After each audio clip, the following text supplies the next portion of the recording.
Good morning, good afternoon, and good evening for another very special edition of Diary of a Double. This is the year-long journey of Antonio Argüelles, who will be swimming a two-way crossing of the English Channel. That's 67 kilometers from England to France, no more than a 10-minute break, and then back to England. Welcome, Antonio. Hola, muy buenos días, buenas tardes, buenas noches, wherever you are in the world. Pleasure being Saturday here with Stephen and you all. Yes. So you had a hard workout last week, and then you had a little 4 by 1,500 meter workout today with no clock, no buoy, no watch. Yeah, it was very, very painful, Stephen. One of those things that Rafa likes to surprise me with. And, we are working on two things that we found out last week that needed to be worked on. Number one, my warm up. I had a lot of us. It was very stressful and very complicated to get into my warming up in the first half hour. So we've been trying.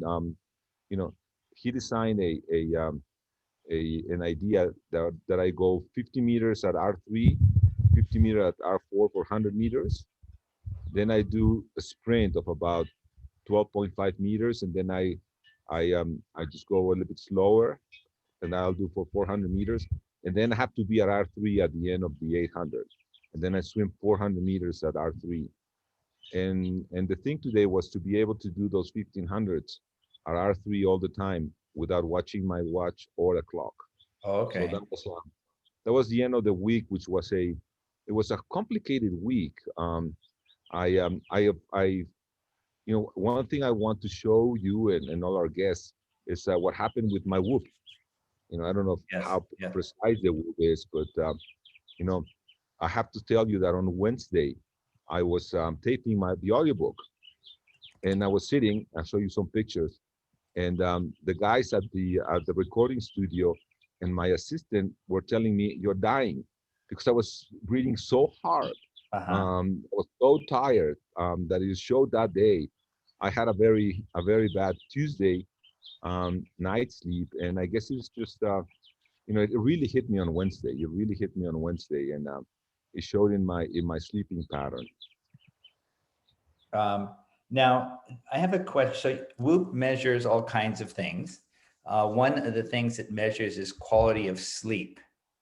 So this last week, you saw a decrease in the quality of your sleep, the length of your sleep. What did you experience? Let me just show you, and we can go over it. Mhm. Um, when I was looking at this Mhm. before the the call, is that my sleep is somewhere consistently between 5 and 6 hours every day. Okay. Seldom do I go um, more than that. But here, I have here Thursday, which is the day I swam. I had a good recovery, but then Friday night, it wasn't that good. I went to you know to the red zone, and then on the weekend, Saturday again, but then on Sunday I was able to sleep well. Um, I just went for. But you know what's really interesting? Can you see here the day strain? Yes. That was the day I just walk. But I guess my body was just still reacting of what happened on Thursday. Then Monday it's a holiday in Mexico, so I didn't have too much to do. But the Monday I received some very bad news in different things that I do. But I got a letter with some complaints, and then I guess that blew on Tuesday because I started working and I was trying to solve some of the questions, and Mhm. you look at 7%. I mean, that's one of the lowest in like the 2.5 years that I've been using Whoop. So that was really bad. Then on Wednesday, it's also 22. Then finally on Thursday, I was able to sleep better. But as you see, the sleeping time is almost the same every single day. And then yesterday um, and today, my recovery is back. But it's almost, I sleep when I see the average. I sleep about 5.5 hours every day. Okay. Can you go back to the day where you only had 7% recovery? Okay, here. So maybe go back again. Sorry, Oh, no, that was last week's yes. video. Hold on a second. I have to go back here. There's the 7%. Okay. Okay. So I don't know this exactly, but these are the questions I would ask you, and these would be the questions I would ask myself if I was presented with this data. So one of the things that you did mention was the stress, your dry land stress, your Yes. work-related stress, which occurred on Monday, the February 1st, correct? Yeah, between Monday and Tuesday. Okay. And then on Tuesday, when you woke up, do you recall if you felt groggy or, fatigued, or did you have the subjective sense that you did not recover on that day? Yes. Okay. So Yeah. obviously the mental stress, not necessarily the physiological stress, was led to this. Yes. Yesterday that we talked a little bit about it, I tried to recall what happened, and yes, my mental stress was very, very high, and that got me to 7%. Okay. So then my next question is, do highly successful people experience this level of stress? And my guess would be probably very much so. You wouldn't be so successful if you didn't feel this kind of stress every now and then. Oh, you tried to sell me that it should feel stressful. That's a good one, Steven. Yeah, I guess that I don't have all the data, but I imagine that when you are faced with so much stress, yeah, that happens. Yeah, and I would figure someone who is attempting, who's already accomplished a two-way crossing of the Catalina Channel, and is now preparing for a two-way crossing of a English Channel, is perpetually pushing yourself on dry land and in the water. Is that correct? Yeah, that's correct. So because this happened once, I don't know, once every several weeks, I would assume. Um, I personally wouldn't be too worried about it. Okay. But I would be very interested if we have other Whoop users, other Type A personalities, and other people on this call who would have a different perspective. Now, granted, if you had seen a 7% recovery in the red for, let's say, 3 out of the 7 days of the week, or regularly every other day, then I think that would be cause for some concern. But I think every now and then life happens. That's my read on this. Well, yeah, this is the only time in many. I usually my lowest is usually around 2022 when I have a low readout, Uh-huh. and yes, I agree with you that this life happens. Yeah. Uh, The other thing that's interesting about this data is I recall when you did your 6 hour, 3 minute qualifying swim, you only burned around 4,500 calories. And I thought that was extremely low. But I see on Monday the 1st, you burned 4,500 calories. Do you recall how many hours or the distance you swam on February 1st? yeah, it was only about an hour and a half. Okay, so then one would wonder, how do you only burn 4,500 calories swimming 1 hour and 4,500 calories swimming 6 hours? The conclusion would be for me is somehow this calorie counter is somewhat inaccurate. Yes, I agree with you. I think Whoop has. If you would ask me, what I find that it's good for me about the whoop is basically my sleeping pattern. Got I it. guess whoop has not developed the, you know, I don't show here the heart rate that it shows me. But today, one of the questions that Rafa and ask ourselves after the 1500s is, what's my beat per minute? Uh-huh. And the first 1500, it was 108. In the second one, or 108. In the second one was 120. And when I look at the whoop reading, it's around 153. So it's no way I'm swimming at 153, Yeah. beats per minute. I mean, that's just.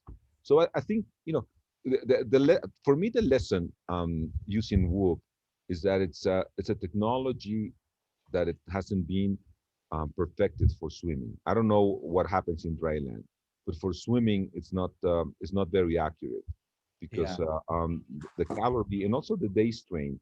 If you look at it, it's almost very close to 20.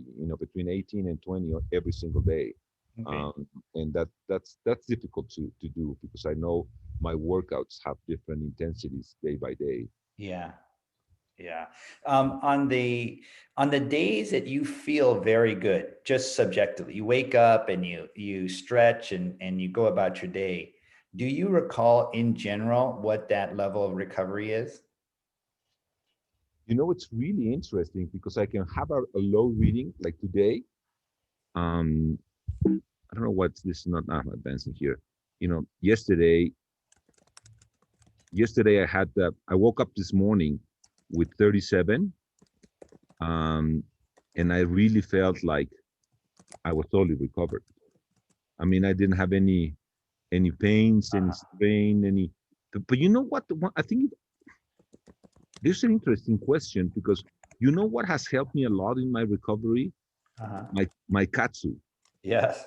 My It's a different thing between the way I feel with my muscles now that I use katsu than when I don't use it. It makes a big difference. Having using katsu. Yeah. I think that what people don't realize is our cardiovascular system includes capillaries, veins, and arteries, that if we lined them up end to end, it would wrap around the earth 3 times. Every single human has that amount of vascular tissue, veins, and capillaries in their body. And we can't even imagine that. Some of our smallest vascular tissue, some of our smallest capillaries can only allow one red blood cell in at a time. That's how tiny they are. So when you use your katsu, you're impacting all of those um, tens of thousands of kilometers of capillaries in your body.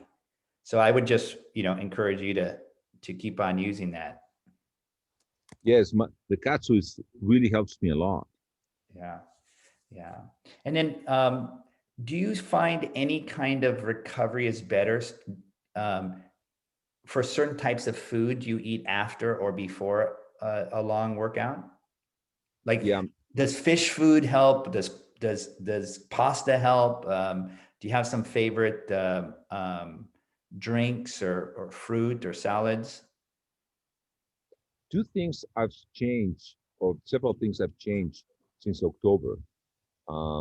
When I started going to my nutritionist. Um, Number one is that I eat something before workout. I didn't eat anything before a workout. So now I eat between 6 and 8 grapes before the workout.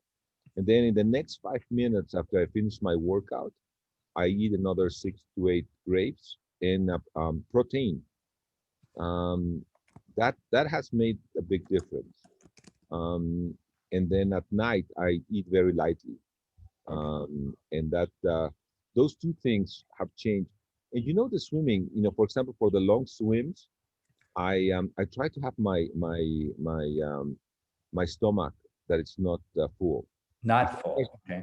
not full, if I start swimming with a full stomach, I'm gone. I mean that has happened. So Yeah. I try to eat. If I'm gonna eat something, it's a salad with some for example, when you start in the mid afternoon or you can start at night. I try to eat a salad with chicken Okay. and avocado and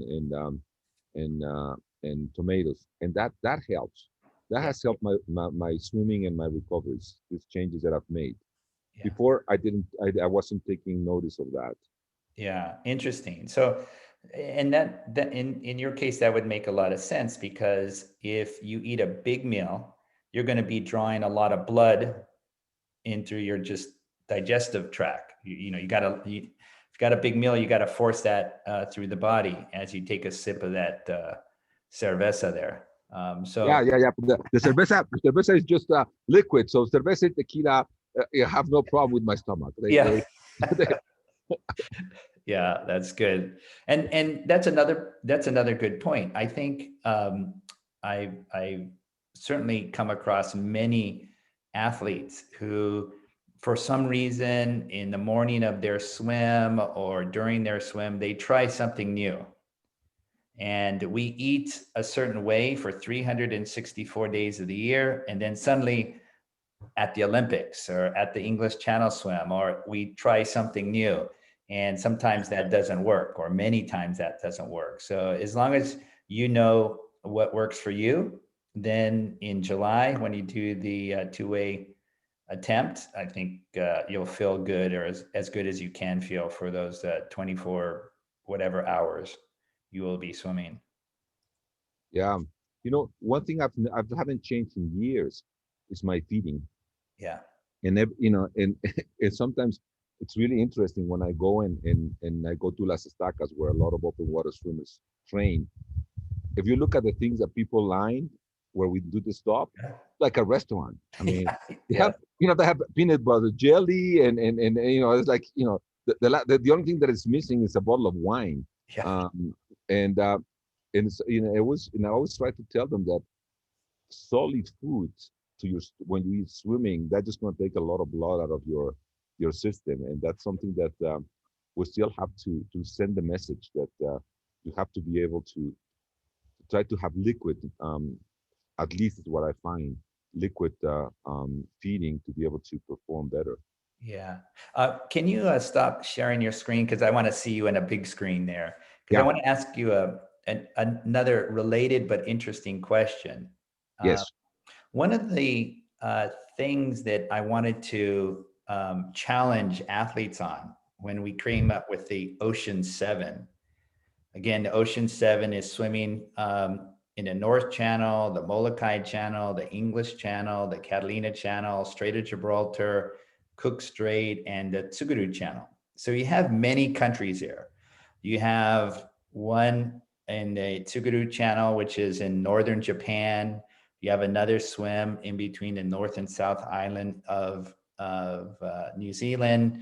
You have a swim from Spain to Morocco. All of these places have completely different foods, completely different atmosphere and what you swim. And so what I wanted to do was challenge athletes in Ocean Seven to be able to succeed in each of these locations.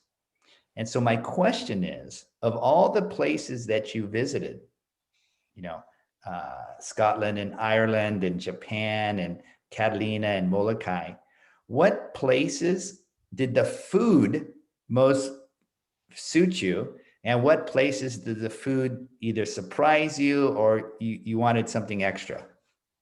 With all due respect to the people in Dover, the worst is Dover. The very worst. I mean, being in Dover is there's nothing good to eat, which is to start a bummer, and then every other store sells things for people with like canes and wheelchairs, and so it's not a nice place to be. That's one of the things that I have to think of what are we gonna do when I go to Dover. So that was the worst. No question. So Um, in other words, would you advise yourself and other people if they have a favorite food, some local food, to bring it with them if they're going to do an English Channel swim? no, what I suggest is that they talk to either the hotel or the house where they're staying. Got it. Let me just jump from Yeah. that to the two best. Okay, the number one all over is Japan, Tsugaru.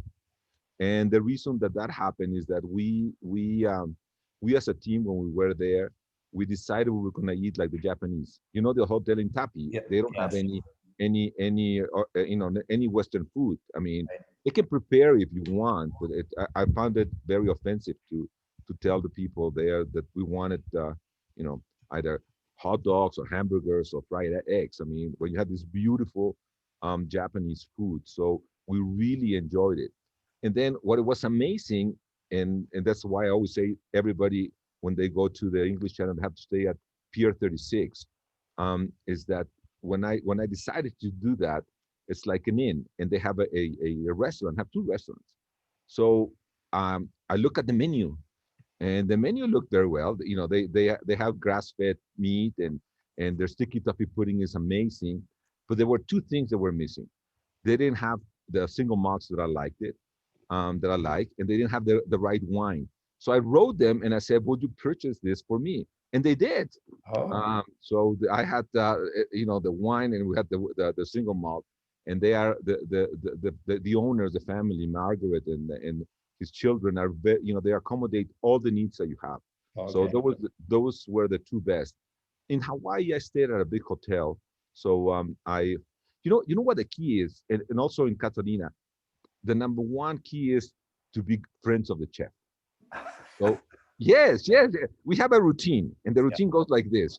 So we arrive and we tell them the first day. Just imagine when you arrive with 6, 7 people at the same time, and we all have our team clothes.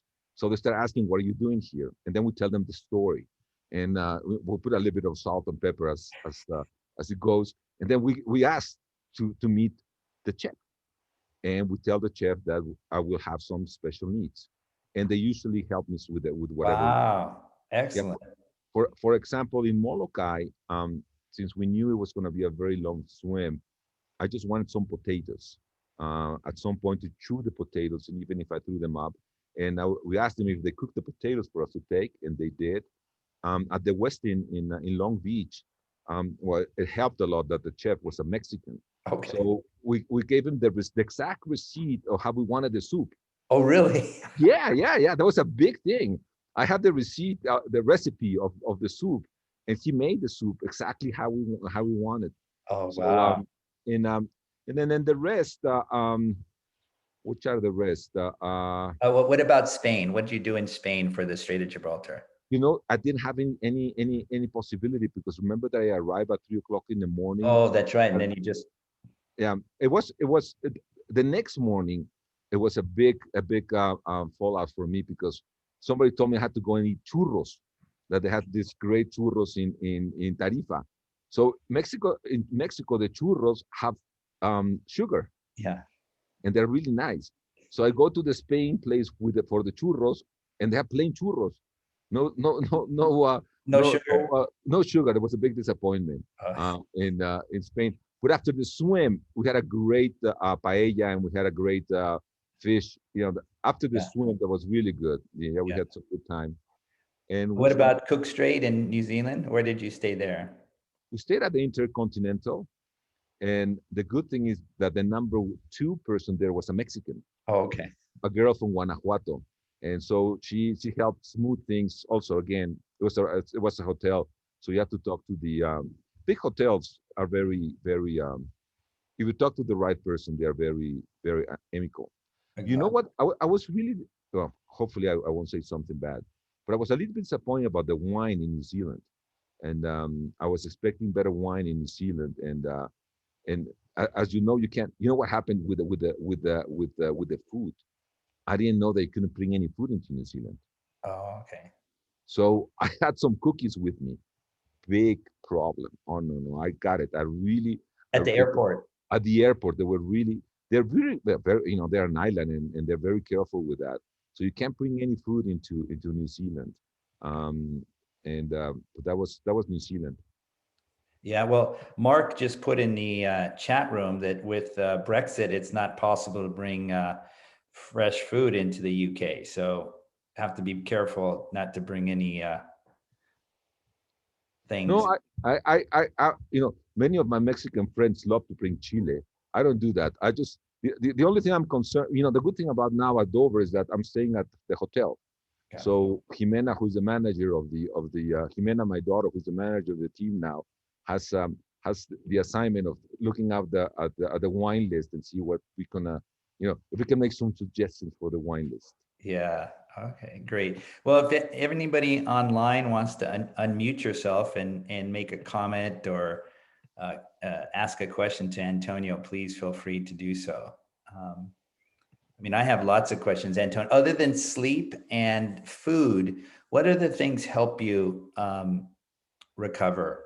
You mentioned katsu, but are there any other secrets that you have? Taking a nap after lunch. Okay. I take a nap after lunch, and I'm also have muscle activation technique. Yeah. I do one session of muscle activation technique a week, and Okay. that helps me a lot. Is that before your big swim or after your big swim of the week? Before and after. Okay. Okay. Well, do we have any? We always like to listen to Brian Finlay on historical perspectives of. I don't. I know that there was no Whoop device or Fitbit or Apple Watch when Brian was swimming, but I wondered if there was any tricks of the trade from the previous century that we should learn about. You make me feel awfully old, Stephen. I'm soon after you, so it's okay. Well, I was certainly a numbers man and interested in lots of those things, and I continue to be interested in them. I've played around with my Garmin watch and Fitbits and things like that, and looking at calories and those sorts of things. So I was interested in the different comments there. Certainly some of the sleep stuff as well is of interest, particularly, as I think Antonio indicated, you get wrapped up with other things that are going on, like the TV not working for the last couple of days, and then being on the phone for 2 hours with the Rogers cable service, and not being able to sleep properly until the technician has come and found that they've got a problem with one of their control boxes or something. And so those things really impact on sleep. And I've been talking to a number of people more recently, master swimmers, older swimmers, that are definitely into medications and they've been playing around with different medications at night. And I wondered about this. I've not tried anything myself at all, but it seems that some of the cannabis oils, without their addiction, certainly helps people sleep and relax and get their sleep in. So I don't know whether that's becoming more of a common thing among professional trainers in sports where it's not as though it's going to be some sort of monitored drug that's going to get you banned at all. The other, I'm glad you gave us that link on Katsu. I didn't know what Katsu was.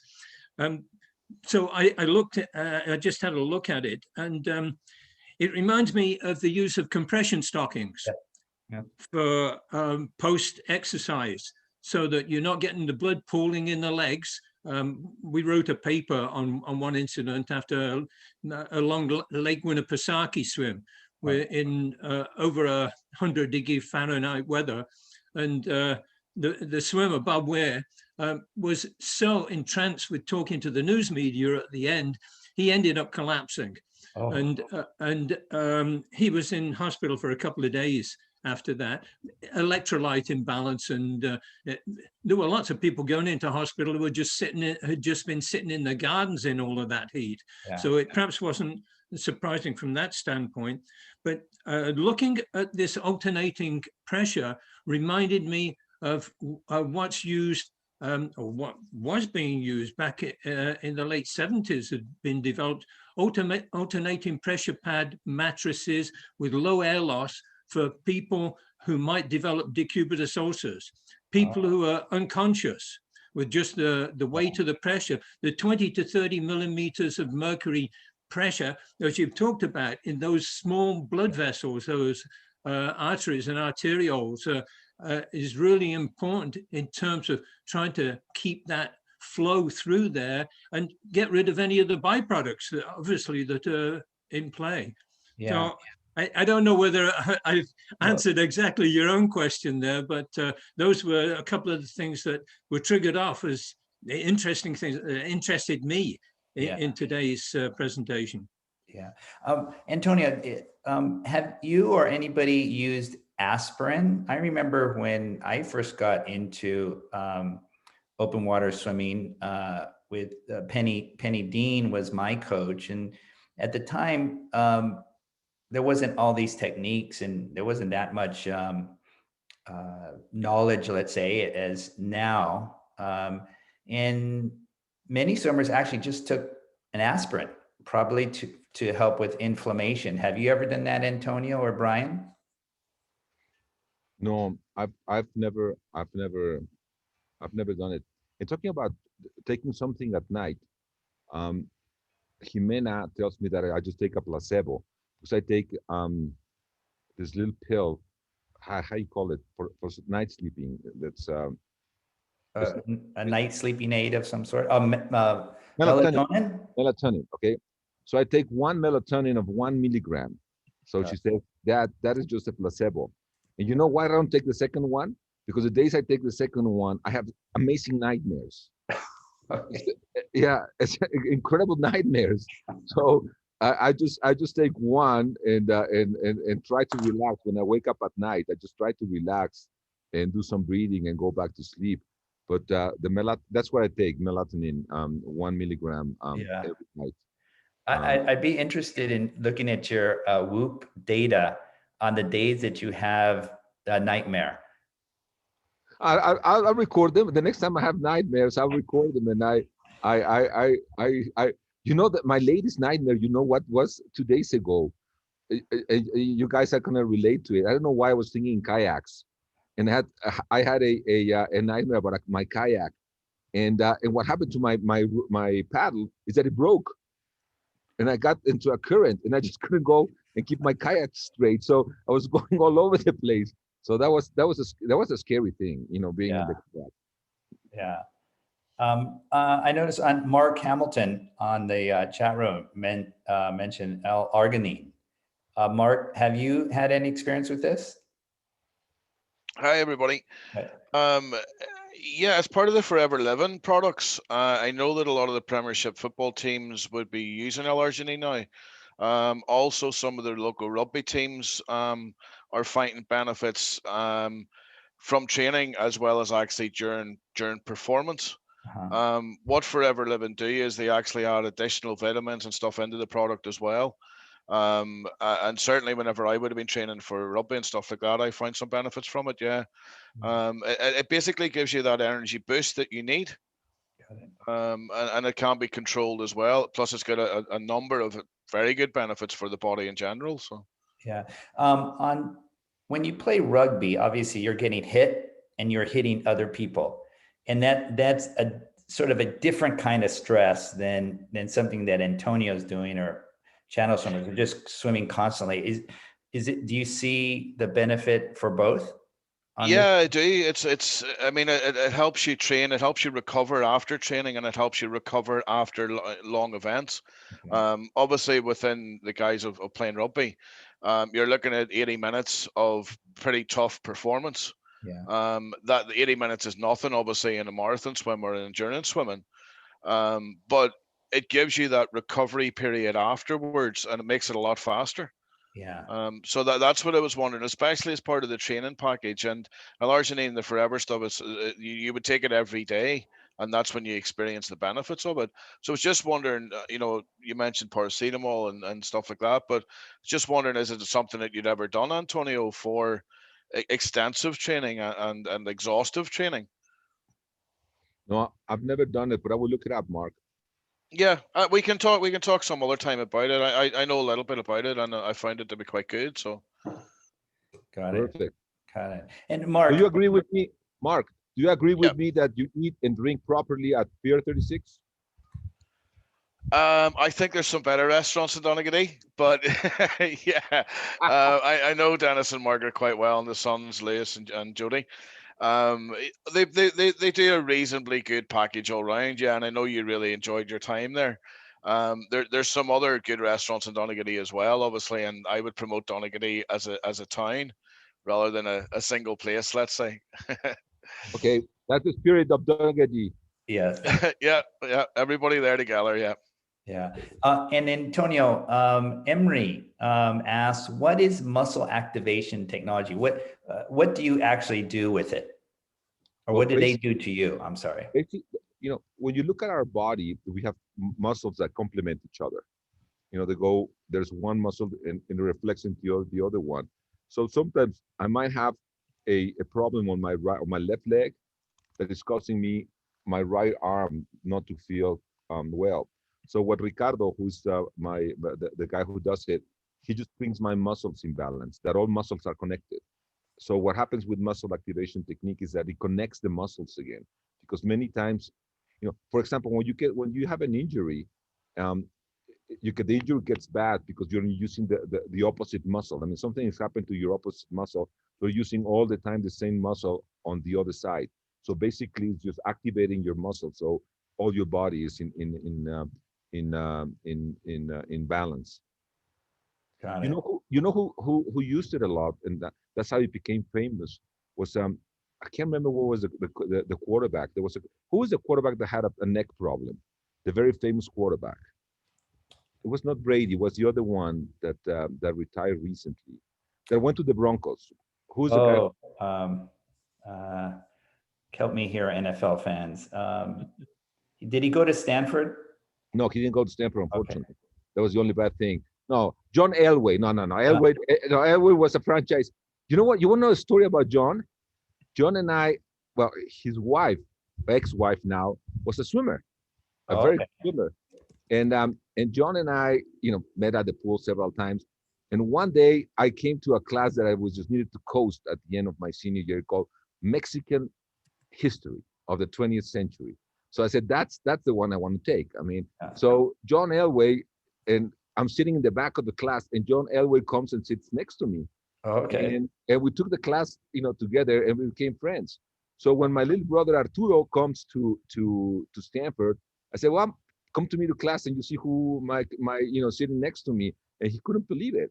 You know what happened to John is that he just wanted to go and play for Denver. So he was so good that he could have been drafted for the Yankees. Had him in the Triple A league, and he Yeah. said, "If I don't go to Denver, I'm gonna go play baseball." Wow. And that's how he got to Denver. No, it was after John, and then I'll get the name of the quarterback. And muscle activation techniques becomes very fashionable because John had a somebody who every day after workout looked at his muscles, and so even if he had the neck problem, the quarterback was able to play very well, and he won a Super Bowl. Yeah. Yeah. Now, Antonio, has there been, I know we talked a little bit about food here, and we talked about your nutrition, that you hired or you work with a nutritionist. Are there other things that are happening in your body because now your nutrition is being analyzed by a professional? You losing Well, weight? Are you I've lost fat. okay? That's for sure. Uh, Okay. I've lost fat. Um, Is that it's making you faster? Do you think? no, No? just making me better looking. Yeah. Well, that's a good thing. Sorry, Mark. Sorry, Mark. No, but the other thing that is has changed is that before I didn't. Now I'm eating when I feel hungry, I eat in between meals. Got it. So now maybe sometimes I eat 4 times a day, and Okay. before I didn't do that, and that has helped because Got now it. my portions when I sit down for my big meals are smaller. So Got it. that's been another big change. Yeah. Okay. All right. And last question is, what is your absolute most favorite meal? That's a difficult one, but we should start what we call in Mexico botana, which is something to start with. Yeah. And the best one is to have some manchego cheese, Spanish manchego Yeah. cheese and jabugo. Okay. So you start that properly, and then you have something that's called uh, these little things. I remember the name. I can't remember what's the name in English. And so that's the way to start. And some tomatoes. Then you have to open that with tequila, Herradura Blanco, and Corona. And then my most, if it's meat, I like shrimp. This part Yeah. of the year from you know whatever it is that I love. That I love. If I have to eat fish, I love swordfish, and have a salad on the side with a red wine. I never drink white wine. I just like red wine, especially if it's California red wine. And then I used to have desserts. I don't have desserts anymore. And after that, you usually just have two single malts and a cigar, and then the day is it's a good day. Yeah. Sounds like a very good day. Behind you, you've got some beautiful flowers, and it looks like it's a nice sunny day. So I appreciate the time that you spent with us and sharing your journey. Thank you very much. Next week, we're going to be transmitting directly from Cabo, Okay. All right. and I'll see you guys from Cabo next week. Okay. Okay. Thank you. Take care. Bye bye. Bye.